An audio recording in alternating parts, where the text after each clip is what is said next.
Sahabat-sahabat manajer, sahabat-sahabat semua, saya akan melanjutkan. Ya, sekarang kita akan membahas mengenai bauran kepemimpinan. Nah, apa itu bauran kepemimpinan? Bauran kepemimpinan adalah memblended, membaurkan sekumpulan elemen untuk mencapai hasil yang efektif dan efisien. Nah, di dalam proses bisnis terdiri dari 3. Pertama, skill atau keterampilan. Kedua, attitude atau sikap perilaku. Ketiga, pengetahuan. Jadi ada 3 di dalam bauran kepemimpinan. Ada knowledge, ada attitude, dan ada skill.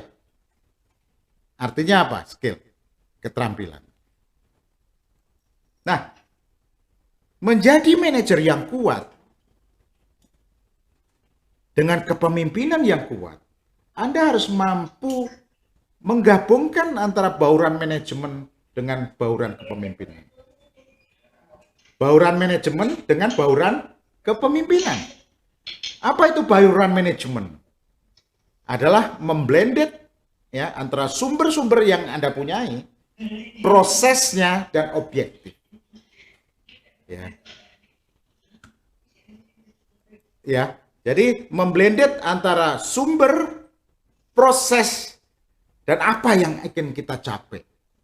Itu di dalam bauran. Nah, inti daripada di dalam bauran manajemen, bagaimana kita bisa membuat value setiap titik 6M, terutama anak buah kita. Itu menjadi dari tidak bisa menjadi bisa dan menjadi mempunyai value, mempunyai nilai. Sehingga Anda believe, Anda trust, dan mereka believe, mereka trust untuk melakukan pekerjaan. Sehingga sikap perilakunya, seperti apa yang tadi disampaikan Pak Rinaldi, adalah menjadi B positif, menjadi B kreatif, dan B kolaboratif. Nah, kalau sudah seperti itu, planning, organizing, controlling akan mudah dilakukan. Karena planning, organizing, controlling, dan actuating itu akan selalu berubah. Kenapa berubah? Dengan adanya perubahan teknologi, dengan perubahan persaingan, dengan perubahan adanya komunitas, perubahan adanya peraturan. Ini yang terjadi. Makanya kita membutuhkan skill di dalam menginflasi, yaitu di dalam bauran kepemimpinan. Nah, teman-teman, bauran kepemimpinan akan mudah dikerjakan jika kita memahami dengan benar bauran manajemen. Kemarin bauran manajemen, salah satu yang alatnya untuk kita mengeksplor lebih dalam dengan TOS analysis. Dengan apa? TOS analysis. Jadi kalau Anda mau ada objektif di dalam prosesnya dan sumbernya, perlu dilihat ancaman-ancaman apa yang akan membuat gagal. Di list. Yang kedua adalah kelemahan-kelemahan apa di tim saya, di orang-orang saya. Supaya Anda bisa membuat perencanaan mengatasi ancaman dan bisa membuat perencanaan untuk menghilangkan atau memperbaiki kelemahan yang ada. Itu yang harus. Nah, kalau itu sudah, nanti tinggal bagaimana Anda mengaplikasikan di dalam bauran kepemimpinan. Nah, menurut saya, menurut pendapat pribadi saya, menjadi seorang pemimpin syarat mutlak harus mempunyai 2 hal. Pengetahuan dan attitude yang positif. Itu syarat mutlak. Skill itu bisa dikembangkan. Tapi skill itu dimulai dari pengetahuan.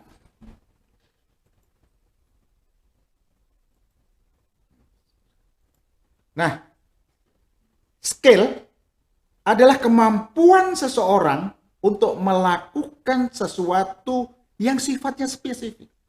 Sifatnya spesifik. Fokus dan dinamis. Selalu fokus dan dinamis. Dan membutuhkan waktu tertentu untuk mempelajari dari tidak bisa menjadi bisa dan menjadi luar biasa. Dan itu dapat dibuktikan hasilnya. Itu skill. Jadi sifatnya spesifik, fokus dan dinamis, membutuhkan waktu tertentu. Nggak ada yang ujuk-ujuk kalau orang Jawa bilang, atau instan langsung. Enggak, proses. Butuh proses. Merubah pengetahuan menjadi kemampuan. Oleh sebab itu dibutuhkan keterampilan analitis yang kemarin kita bicarakan. Keterampilan analitis dapat dipelajari namun membutuhkan dedikasi yang kuat untuk mempelajari ilmu tersebut. Dedikasi yang kuat itu seperti apa? Mental yang positif, semangat dan motivasi. Butuh waktu, butuh uang. Bapak Ibu, saya akan berikan info. Kalau Anda rekrut anak buah dari nol bawah, sampai dia jago bekerja dan menghasilkan. Kalau waktu saya dulu di medical representative, di perusahaan farmasi, saya coba hitung, investasinya antara 100 sampai 200 juta per orang sampai dia bisa. Jangan dihitung uangnya, tapi waktu berjalan, semua dihitung cost. Indirect cost dan direct cost. Itu saya hitung average antara 100 sampai 200 juta. Nah, kalau kita sudah punya orang yang jago, kita didik, dan dia keluar, pindah ke perusahaan orang lain, siapa yang menikmati? Orang lain. Makanya ini harus kita mulai. Kalau kita mau nerima pegawai, yang paling penting ditentukan dulu adalah standar requirement. Syarat-syarat untuk menjadi pegawai itu apa dulu. Supaya jangan sampai begitu training, ahli pindah, sehingga Anda menjadi pusat akademi pegawai. Biayanya di Anda dan yang menikmati orang lain. Nah, ini kemarin sudah kita sampaikan. Jadi proses merubah pengetahuan menjadi kemampuan. Pengetahuan ini sudah kita bahas, ini tugas Anda. Merubah pengetahuan menjadi kemampuan anak buah Anda sehingga dia bisa menghasilkan. Ini butuh waktu, butuh dedikasi, butuh motivasi, butuh niat yang kuat. Nah, yang perlu dikembangkan adalah keterampilan analitis. Ini tidak ada di sekolah. Ini karena pekerjaan yang sehari-hari Anda ajarkan kepada anak buah. Dipraktekkan. Kalau ini nggak dipraktekkan, karena dengan visual melihat adanya pemikiran kritis, akhirnya bisa melihat sebab akibat. Kenapa berhasil, kenapa tidak berhasil. Kenapa proses itu seperti itu. Kenapa proses seperti itu. Akhirnya data itu akan menyatu di dalam diri seseorang. Nah, keterampilan analitis ini, visualisasi, pemikiran kritis, kemampuan untuk mengumpulkan serta memproses informasi yang ada. Visualisasi adalah kemampuan untuk memprediksi kemungkinan hasil dari strategi dan tindakan yang kita lakukan. Bapak Ibu, ini kemarin yang kita merubah keterampilan menjadi kemampuan. Hari ini saya akan fokus terhadap komunikasi. Skill mengenai komunikasi.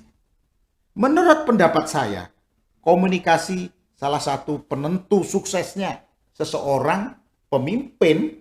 Oleh sebab itu, masalah komunikasi ini menjadi fokus saya dalam sharing management ini. Oleh sebab itu, pembahasan saya mengenai ini lebih banyak waktunya. Jadi saya mohon izin pembahasan ini akan lebih banyak waktunya. Nah, yang menjadi pertanyaan sekarang adalah, kenapa kita harus berkomunikasi? Kenapa sih kita harus berkomunikasi? Karena menyampaikan pesan dengan tepat. Seorang manajer harus menyampaikan pesan dengan tepat. Yang kedua, sangat dibutuhkan dalam pekerjaan. Karena pekerjaan kita ini adalah meskipun di pabrik, dimanapun, adalah berkomunikasi untuk menyamakan persepsi. Yang ketiga adalah menjalin dan memperkuat hubungan. Itulah komunikasi. Tiga ini sebagai alasan kenapa kita harus berkomunikasi. Nah, manajer harus mempunyai tujuan dalam berkomunikasi. Terkait kepemimpinannya, hanya ada dua kata-kata yang perlu esensi pemahaman berkomunikasi. Apa dua kata-kata? Mempengaruhi perilaku seseorang. Jadi berkomunikasi itu untuk mempengaruhi perilaku seseorang. Perilaku yang tidak produktif menjadi produktif. Perilaku yang attitude-nya negatif menjadi attitude positif. Dengan apa? Dimulai dengan ilmu pengetahuan. Karena ilmu pengetahuan adalah merubah cara pandang, merubah cara kerja. Tapi tidak hanya sekedar dikasih ilmunya, tapi harus diaplikasi sampai dia terampil, sampai dia punya pengalaman, sampai dia punya itu butuh proses.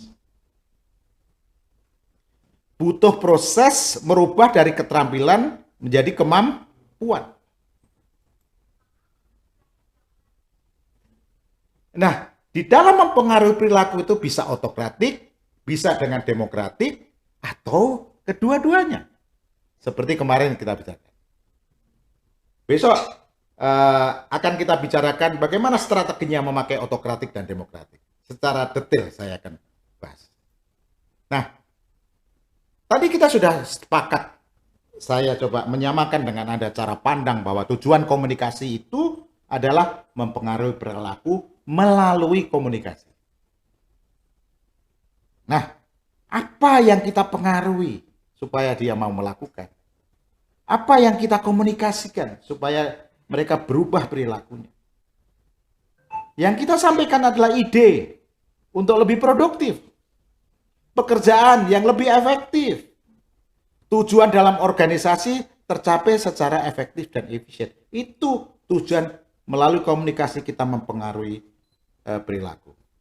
Jadi berkomunikasi harus dengan konsep menjual. Ingat, komunikasi harus dengan konsep menjual.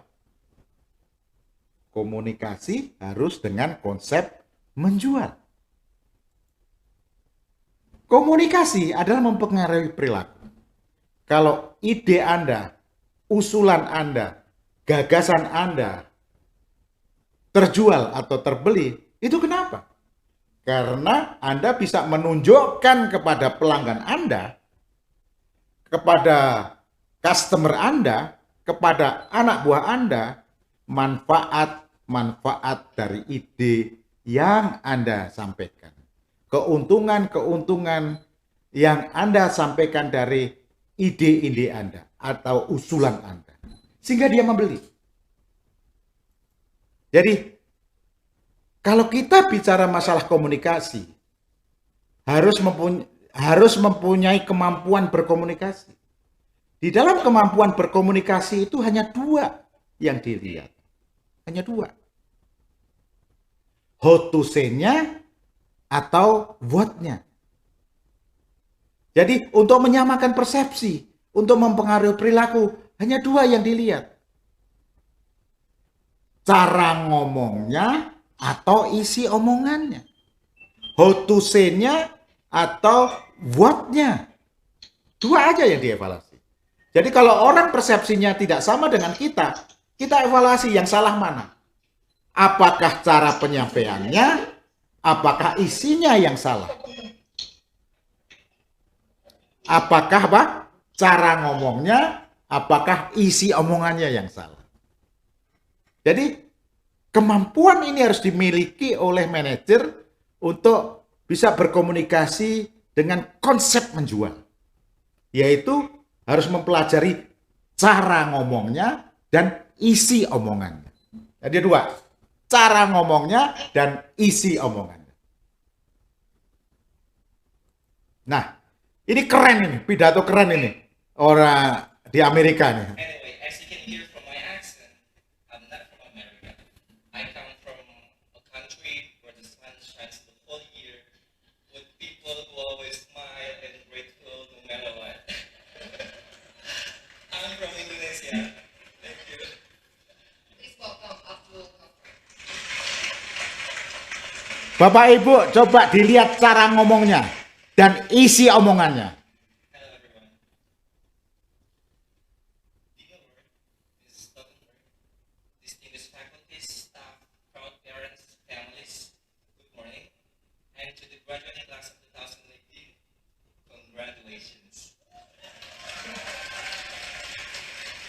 The struggle is real, but at this point we can say that we made it through. Anyway, as you can hear from my accent, I'm not from America. I come from a country where the sun shines the whole year, with people who always smile and grateful no matter what.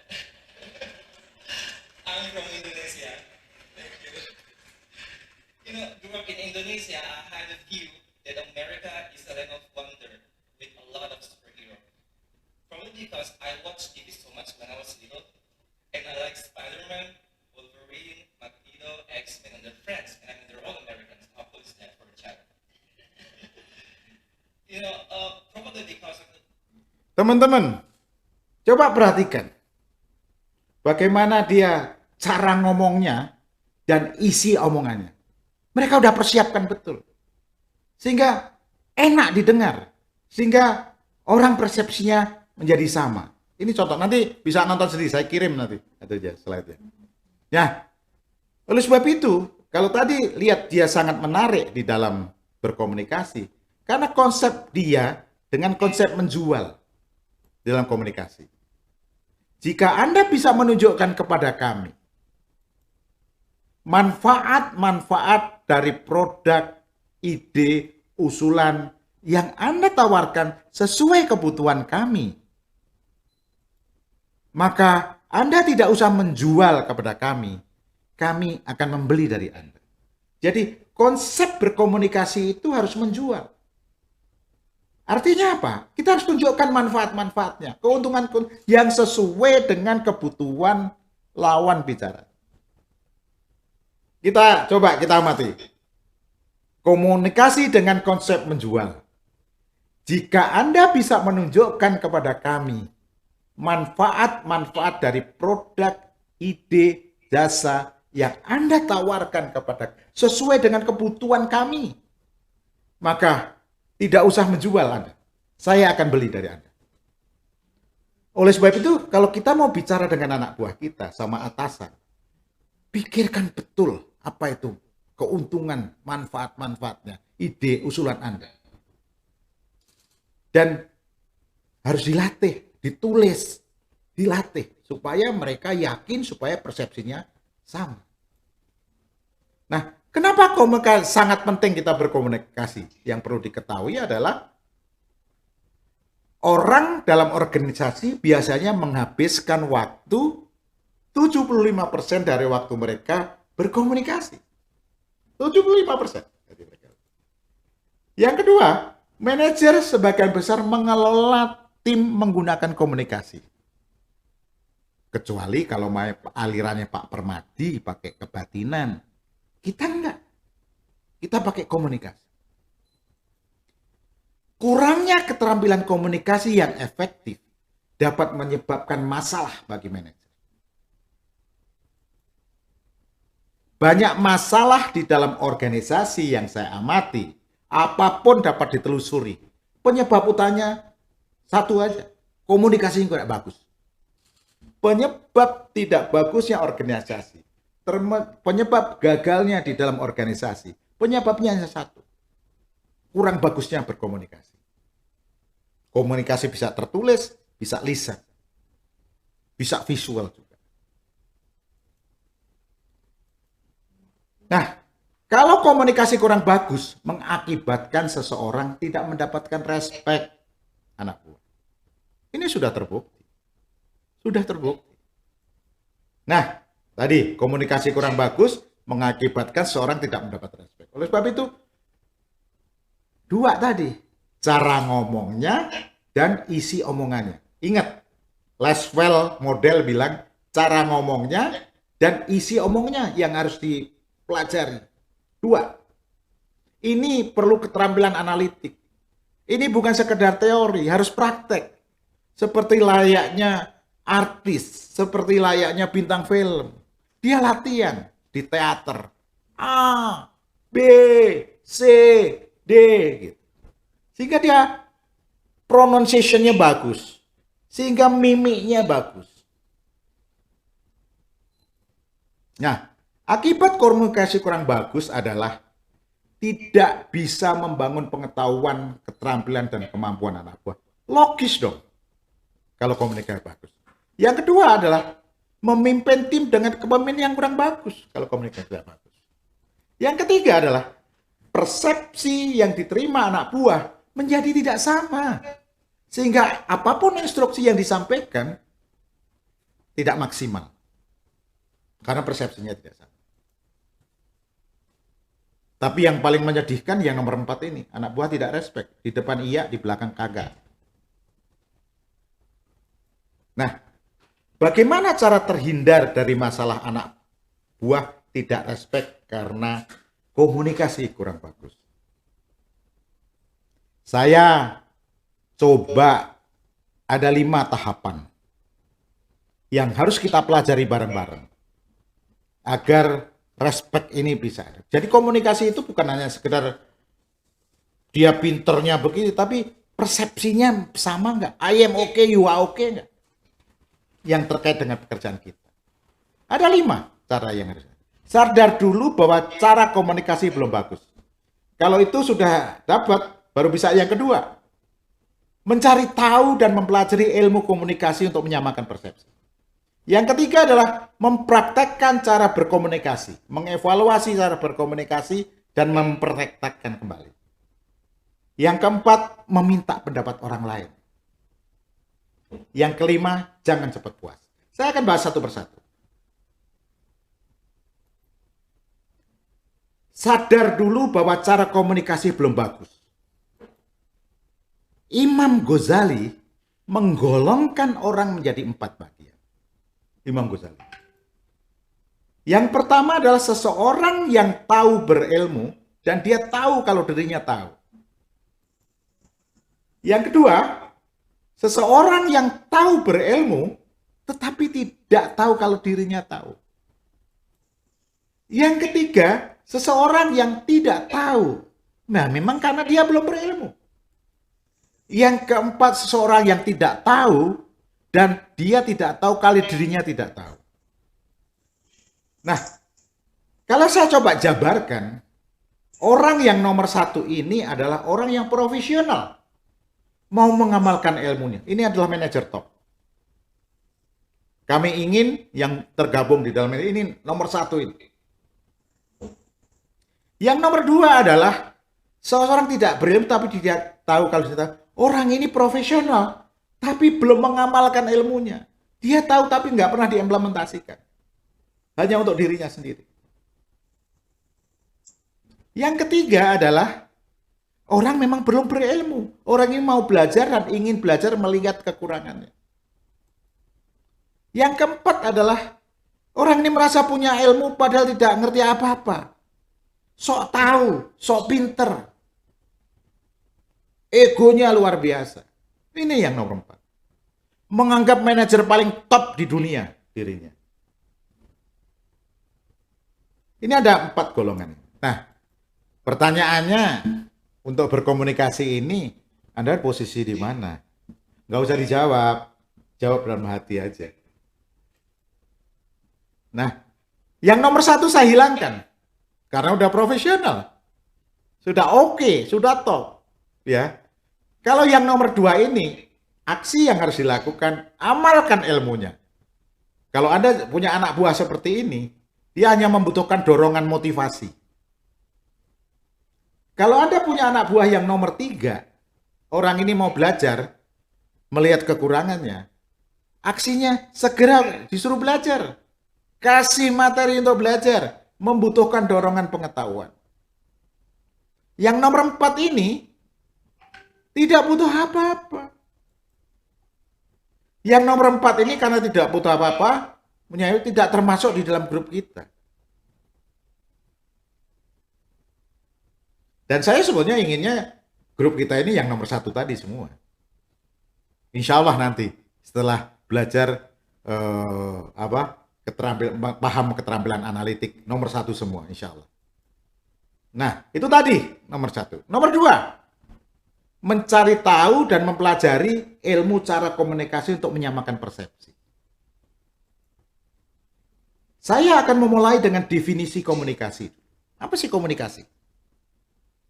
Proses menyampaikan perasaan, emosi, fakta, keyakinan Anda, saran yang Anda punya, masukan, ide, update, informasi, pengalaman Anda antara makhluk hidup dengan sesama orang.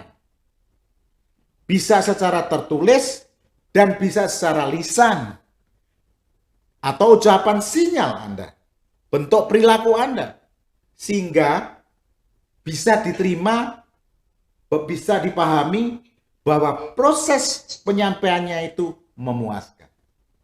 Jadi definisi komunikasi ini proses menyampaikan ide Anda, gagasan Anda, usulan Anda antara makhluk hidup. Bisa tertulis, bisa lisan, proses penyampaiannya memuaskan. Proses penyampaiannya apa? Memuaskan. Oleh sebab itu harus dua yang dipelajari. Cara ngomongnya dan isi omongannya. Cara omongnya dan isi omongannya. Nah, kenapa kita harus berkomunikasi? Saya ulangi lagi. Untuk mendapatkan informasi yang kredibel. Tujuan kita untuk mendapatkan informasi dengan berkomunikasi yang baik. Untuk merasa sangat dipahami dan diterima oleh komunitas, kita harus berkomunikasi dengan baik. Untuk melampiaskan perasaan kita, pengalaman kita. Untuk menciptakan kegembiraan.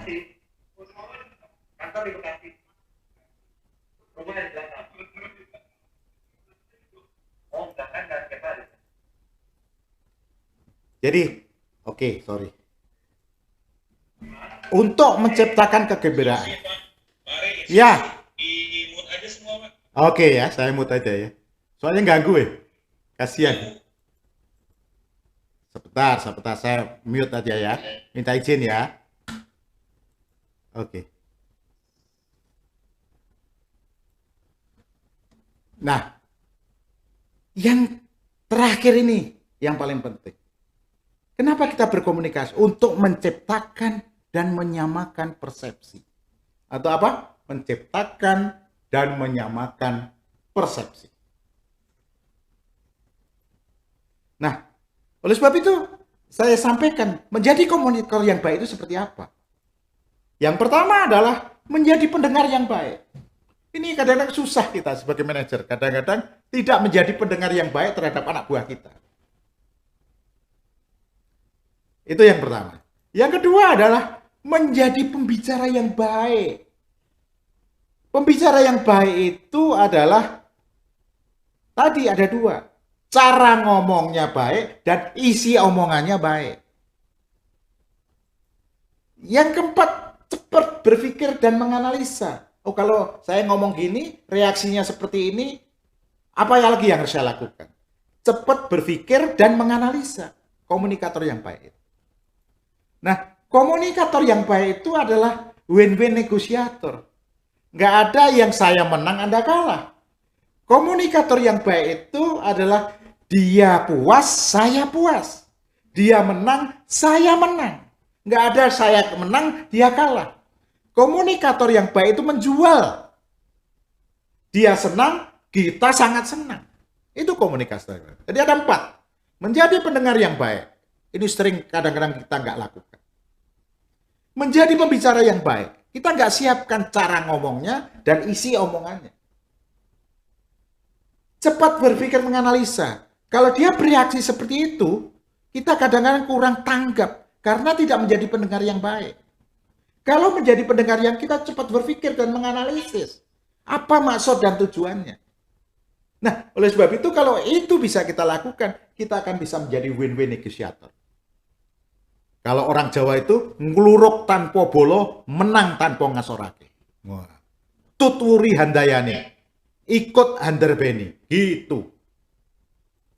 Nah, ingat, komunikasi adalah membangun persepsi, Bapak Ibu. Apa? Membangun apa? Persepsi. Harus menjadi pendengar yang baik. Ya kan tadi? Harus menjadi apa? Pembicara yang baik. Harus bisa menganalisis, mendiagnosis. Harus bisa win-win situation, ya, negotiation. Bapak Ibu, tadi itu adalah persepsi. Kalau persepsinya nggak sama itu hancur-hancuran. Kalau kita menjadi manajer, kita tidak bisa membangun persepsi yang sama. Apa yang terjadi? Antara yang kita maui dengan orang lain mau nggak sama.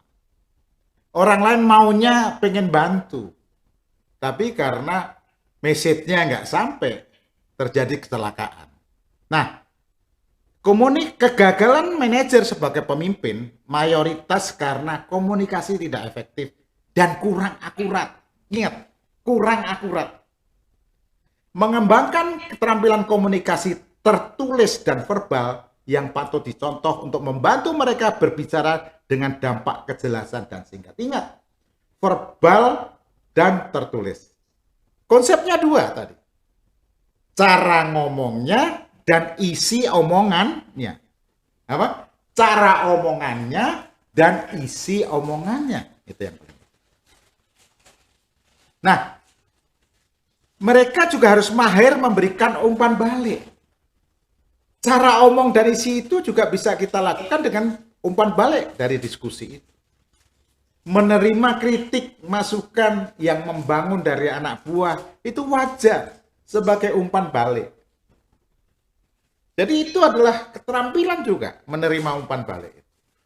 Mendapat kritikan itu keterampilan juga, yang akhirnya menjadi kemampuan. Kalau Anda jadi manajer, nggak punya kemampuan dikritik anak buah, jangan jadi manajer. Nah, oleh sebab itu, skill effective communication itu harus tertulis, Anda harus bisa tertulis. Bisa berkomunikasi secara tertulis. Supaya apa? Tidak ada dusta di antara kita. Kalau tertulis, nggak ada dusta di antara kita. Sekarang dengan zamannya teknologi, teman-teman.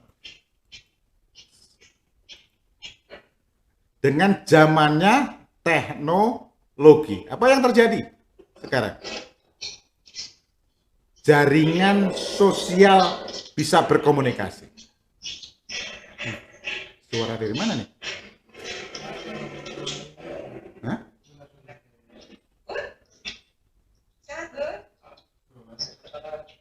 Saya sudah unmute kok keluar semua ya. Mute all. Mute all. Oke. Udah ya? Ganggu juga ya. Bapak Ibu, Anda harus dengan tertulis itu artinya harus kembangkan bahwa harus punya kemampuan jaringan sosial. Sekarang untuk membranding diri, bisa berkomunikasi dengan email, WA, FB, Instagram. Dan jangan kalah pentingnya bahwa skill komunikasi itu harus menjual.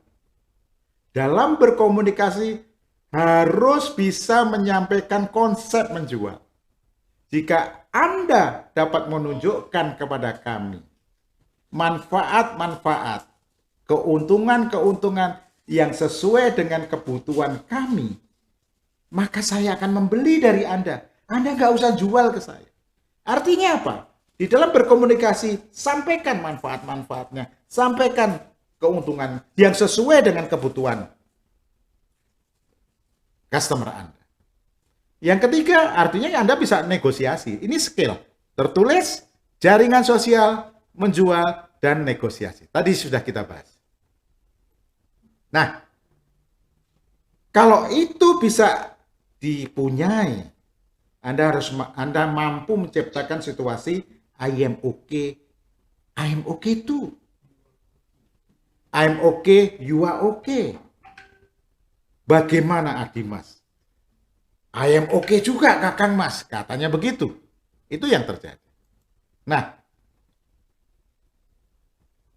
di dalam menciptakan I am okay too, atau I am okay, you are okay, Anda harus menyiapkan naskah komunikasi, menyiapkan narasi kalimat, kata-kata, pesan komunikasi sebelum Anda bertemu lawan bicara Anda. Kalau dulu saya di medical rep, itu detailing talk. Kalau ketemu Profesor Hadiarto, sehari latihannya itu di rumah. Kalau ketemu profesor siapa, sehari latihannya di rumah. Sampai kita ngelotok. Jadi siapkan sampai alam bawah sadar kita tuh yang berbicara. Ini konsep. Tapi kalau sudah punya kemampuan kan nggak usah begitu. Sudah otomatis.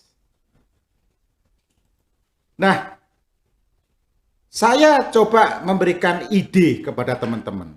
Kalau Anda ingin berkomunikasi, siapkan narasinya dengan konsep seperti ini. Menganalisa pesan yang akan disampaikan. Yang pertama, Anda harus tahu persis what the customer need. Apa yang diinginkan oleh pelanggan. Bagaimana caranya? Market research. Survei dulu sebelum ketemu orang. Siapa dia? Bagaimana dia? Latar belakangnya seperti apa? Yang kedua, coba setiap pesan Anda, ide Anda itu, apa feature dan benefitnya? Apa yang spesifik, apa yang keuntungannya? Ini harus kita bikin. Ini salah satu contoh sebagai seorang manajer sales akan berbicara dengan anak buahnya. Apakah perseorangan atau dengan grup. Tujuannya untuk apa? Supaya salesnya besar, insentifnya besar. Itu yang selalu jadi kepalanya di dalam orang lapangan, orang sales. What the customer need-nya apa? Sales besar, insentif besar. Nah, di dalam pengarahan, di dalam berkomunikasi sebagai manajer, apa yang harus saya feature-nya apa? Benefit apa yang harus disampaikan? Intisarinya di dalam komunikasi. Harus dilakukan mencari right potential customer, mencari right visit dengan kondom P. Bapak Ibu tahu kondom? Artinya konsentrasi, dominasi, dan penetrasi strategi yang harus disampaikan. Right communication, menciptakan dengan customer I am okay, you are okay. Dan itu semua bisa dilakukan kalau dia right people. Ini manajer. Nah, kalau itu didapat benefit yang dicapai apa? Menciptakan hubungan emosional dengan pelanggan, mudah didapat salesnya, insentif besar. Ini pattern yang akan berkomunikasi kepada tim sales misalnya. Jadi dari mana mau bicara? Boleh dari insentif besar dulu, boleh dari benefit dulu, boleh dari feature dulu.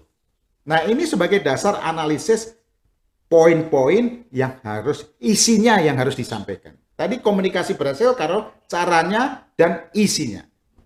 Nah, ini kalau sudah bikin tool, bikin sarana untuk penyampaiannya supaya memudahkan. Dengan apa? Dengan template PowerPoint.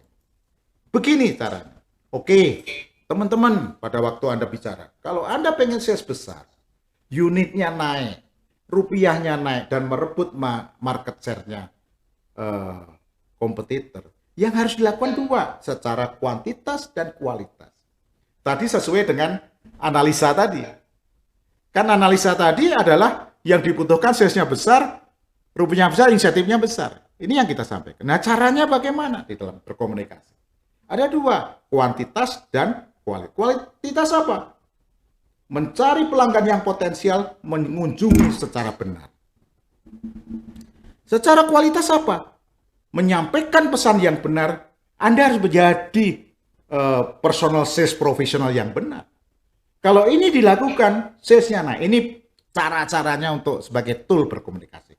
Supaya tadi cara komunikasinya dan isi komunikasinya menjadi bagus.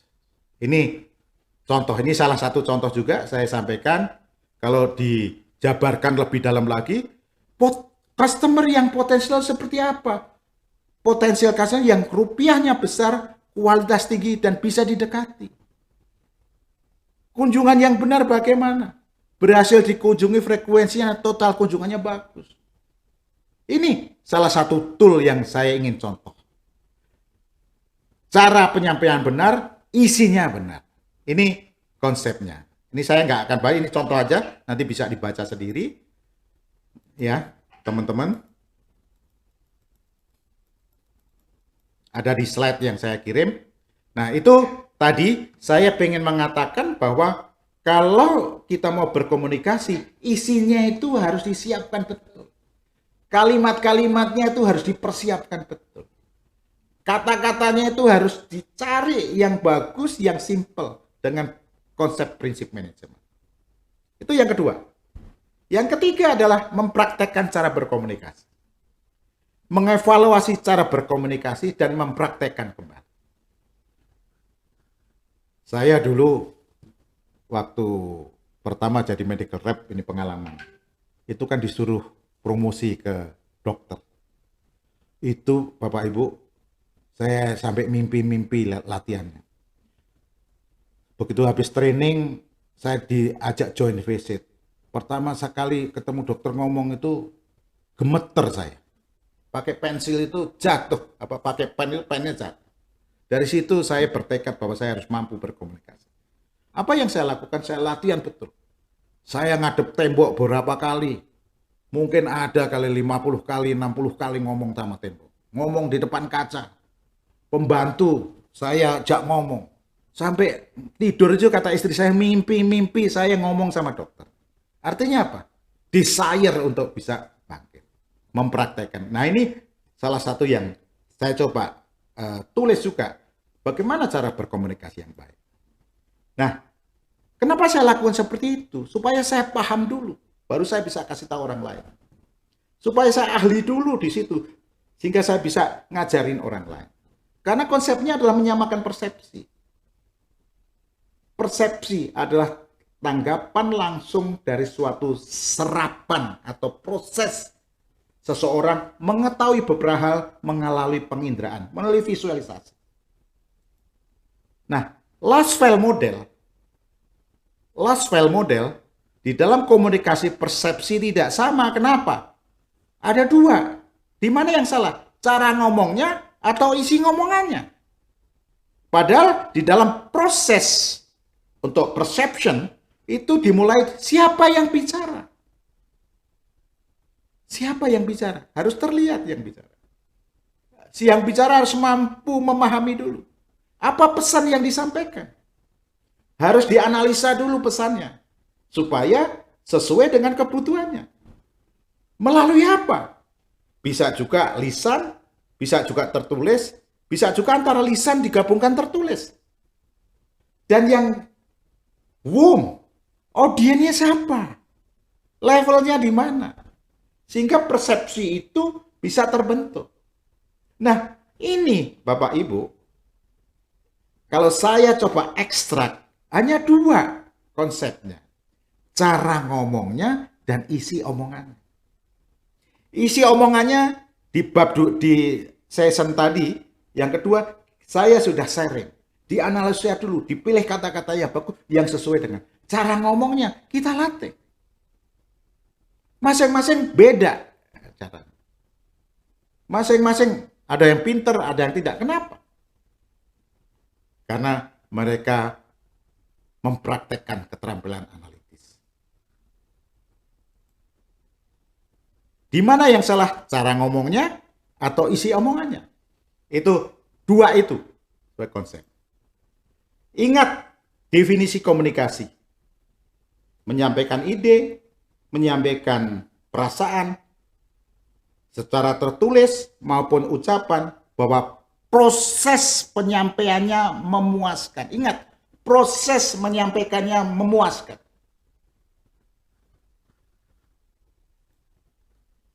Nah, untuk bisa memuaskan, ada tiga ini yang harus kita pelajari di dalam penyampaian.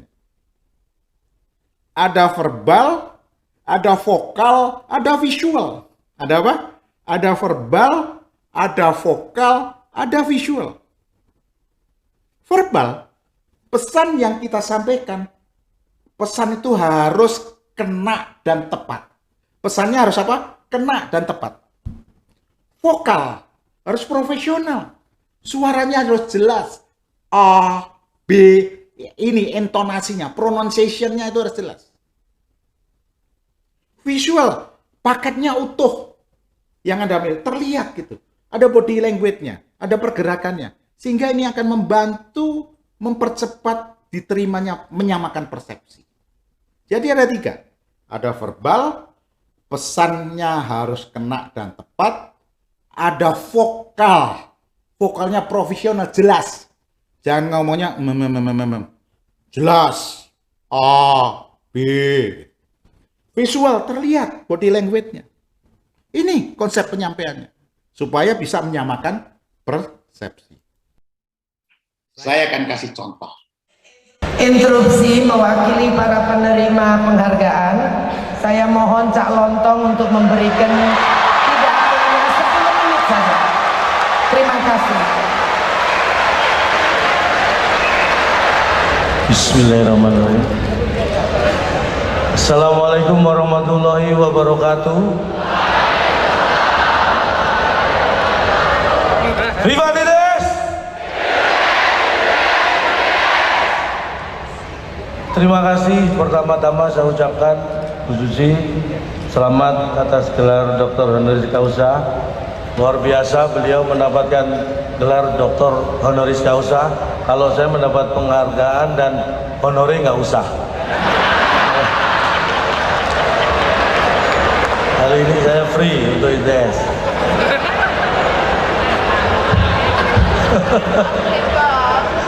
Makanya honore nggak usah Bu. Ini penghargaan yang menurut saya tidak pernah terpikirkan sebelumnya bahwa setelah lulus di ITS saya ternyata harus tersesat di jalan yang saya jalani sekarang ini.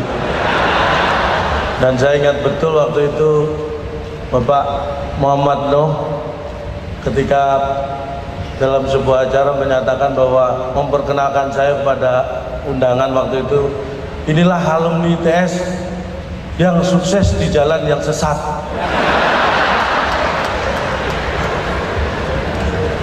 Dan alhamdulillah Pak Nur, saya belum kembali ke jalan yang benar. Dan ini menunjukkan bahwa saya konsisten untuk tersesat. Sebenarnya ini sebuah penghargaan yang luar biasa dan secara pribadi ini juga sebuah. Teman-teman semua, bagaimana gaya Cak Lontong berkomunikasi? Cak Lontong berkomunikasi itu sebelum dia ngomong, dia udah persiapkan betul kata pesan-pesan yang tepat. Vokalnya mana yang perlu ditekan, mana yang perlu datar. Harus dilatih. Body language-nya kelihatan betul. Jadi, tadi kalau kita bicara penyampaian komunikasi, verbal pesannya harus tepat dan kena. Vokal profil dilatih nih. Visual terlihat bagaimana di depan kaca kita lihat. Kalau saya ngomong seperti ini, wajahnya kayak apa? Ini adalah tadi. Ini yang saya bicarakan adalah cara ngomongnya. Yang tadi sebelumnya adalah isi omongannya. Jadi ada cara ngomongnya, isi omongannya, dan dilatih dulu. Dulu ada teman saya nggak bisa ngomong. Suruh ngomong di depan itu gemetaran. Kita drill betul. Kita suruh bikin skenario. Sekarang kalau dia pertemuan nggak ngomong rasa gatel katanya dia. Karena sudah apa? Habit. Merubah pengetahuan menjadi kemampuan. Nah, kenapa kadang-kadang bahwa seseorang berkomunikasinya tidak bagus? Seseorang mempunyai hambatan di dalam berkomunikasi. Seseorang nggak bisa menyamakan persepsi. Pertama, bahasa dan kosakatanya kurang. Kurang belajar, kurang membaca. Kalau sudah jadi pegawai, sudah bekerja, tidak pernah belajar. Akhirnya apa yang terjadi? Kurang punya rasa kepercayaan diri. Karena perbendaharaan kata tadi visual, pemikiran kritis, database di dalam sini kurang. Sehingga kurang percaya diri. Sehingga apa ya kalau kurang percaya? Antusiasnya kurang. Kualitas suaranya jadi tidak lantang. Ya. Kurangnya motivasi pelatihan dan sebagainya. Ini kalau menurut saya kunci pertamanya adalah kurang iqra bismi robika, kurang belajar, kurang membaca. Sehingga perbendaharaannya itu tidak ada. Bagaimana dia bisa ngomong? Bagaimana bisa bicara sama orang? Bagaimana bisa mempengaruhi orang? Nah, dari tadi caranya dan isinya, dari mulai awal training ini saya sudah memberikan guideline. Bagaimana cara berkomunikasi? Tahapannya supaya menyamakan persepsi. Jadi kalau kita mau berkomunikasi, objektifnya jelas dan terukur. Artinya apa? Pesan yang akan dicapai itu jelas dan terukur. Ditulis dulu. Sampai Anda paham betul. Yang kedua, aktivitasnya jelas dan terukur. Bagaimana tahapan menyampaikan strukturnya, tahapan pesannya. Dari 1, 2, 3, dan 4. Komunikasinya jelas dan terus. Proses berkomunikasinya bagaimana? Kapan saya harus menyampaikan tekanan yang tinggi? Kapan yang datar? Kapan saya harus autokratik? Kapan saya harus demokratik sama anak buah saya? Tentu ada filosofinya. Filosofinya apa? Paham dulu, baru kasih tahu. Ahli dulu, baru ngajarin orang lain. Konsepnya hukum Newton, aksi sama dengan reaksi. Nah, kalau tahapan-tahapan itu bisa dilalui, insya Allah persepsinya akan sama. Insya Allah persepsinya akan sama. Nah, konsep berkomunikasi adalah pesan yang Anda sampaikan kepada orang lain. Jadi, pesan yang Anda sampaikan kepada orang lain, mereka mengerti, mereka memahami maksud dan tujuan Anda. Jadi pesan yang disampaikan kepada orang lain, mereka memahami, mengerti 100% apa yang Anda sampaikan. Sehingga situasi komunikasi menjadi I am okay, you are okay. Kalau sudah I am okay, you are okay, tidak ada menimbulkan miscommunication. Tidak menimbulkan keraguan. Dan dampaknya apa? Akan menjadi lebih kooperatif. Itu ukurannya, persepsinya sama. Dengan tadi 5 tahapan ini akan membuat tadi menciptakan situasi I am okay, you are okay. Tidak miscommunication, tidak menimbulkan keraguan, akan menjadi kooperatif. Tetapi semuanya harus tertulis supaya tidak ada dusta di antara kita. Nah, kalau itu bisa terjadi, adalah membangun persepsinya sudah terjadi. Membangun persepsi berkomunikasi Anda telah lakukan. Nah, komunikasi bisa dilakukan dengan baik jika sebagai manajer punya pengetahuan, punya keterampilan, punya pengalaman, dan punya kemampuan di bidangnya masing-masing. Ditekuninya, dikerjakannya, disenanginya, yang menjadi hobinya. Sahabat-sahabat, coba kalau Anda menyenangi sesuatu, motor misalnya, atau alat-alat yang lain, gitar misalnya, Anda bisa cerita detail dan bisa cerita dengan penuh perasaan. Karena Anda paham. Celine Dion bisa nyanyi seperti itu, bisa berkomunikasi seperti itu, karena dia punya pengetahuan. Dia punya pengalaman, dia punya keterampilan, kemampuan di bidangnya. Bidangnya apa? Nyanyi. Ditekuninya terus, dikerjakan terus, disenanginya. Ini akan menjadi hobinya, dan ini akhirnya semua orang pada senang sama dia. Persepsinya senang. Persepsinya apa? Senang dalam berkomunikasi. Anda lihat bagaimana Celine Dion berkomunikasi.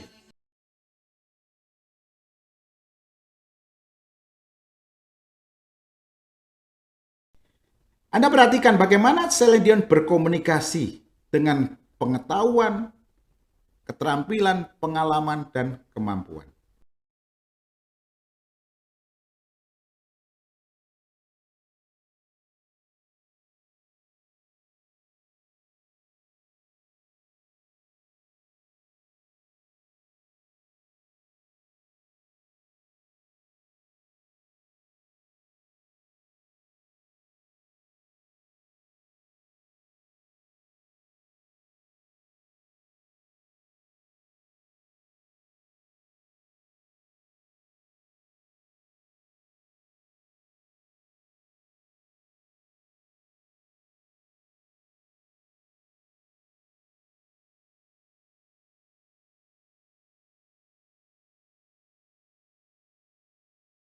Bagaimana Celine Dion berkomunikasi dengan audiens? Sama seperti kita, manajer berkomunikasi dengan anak buah kita. Karena apa? Ada pengetahuan, ada keterampilan, pengalaman, dan kemampuan, sehingga bisa menyamakan persepsi. Kalau Celine Dion dengan audiensnya, persepsinya senang. nikmat, mau bayar mahal. Kalau kita adalah bahwa proses bisnis dilakukan dengan benar sehingga hasil bisnisnya benar.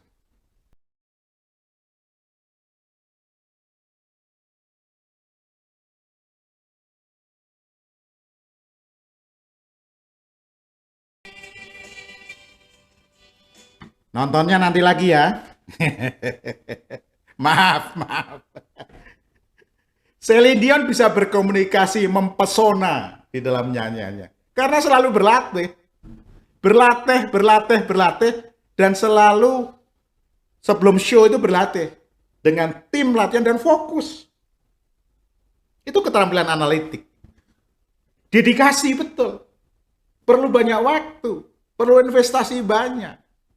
Nggak bisa proses merubah pengetahuan jadi kemampuan itu sakdek-saknyet. Proses.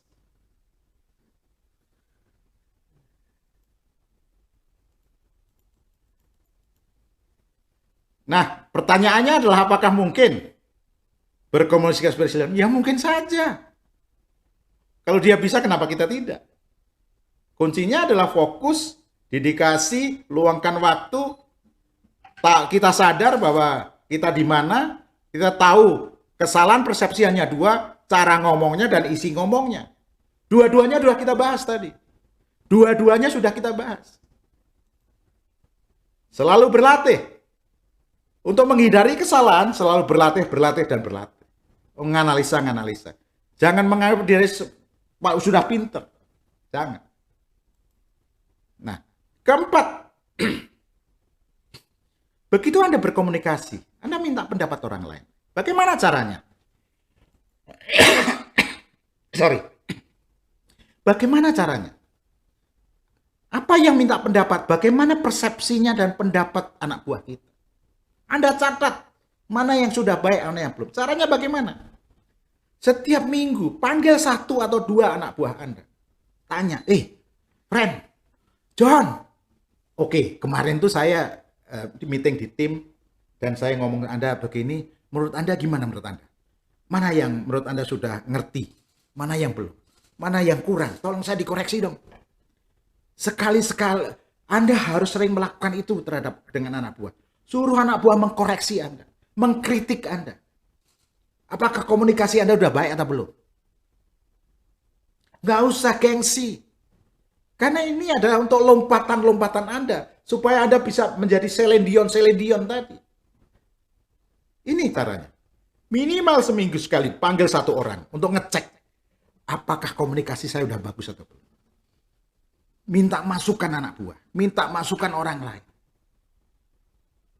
Semakin begitu tingkat standar Anda akan semakin naik. Semakin Anda panggil anak buah Anda, nilai Anda semakin naik. Karena Anda tahu mana yang benar, yang sudah baik, mana yang belum baik. Yang kelima, jangan cepat putus asa.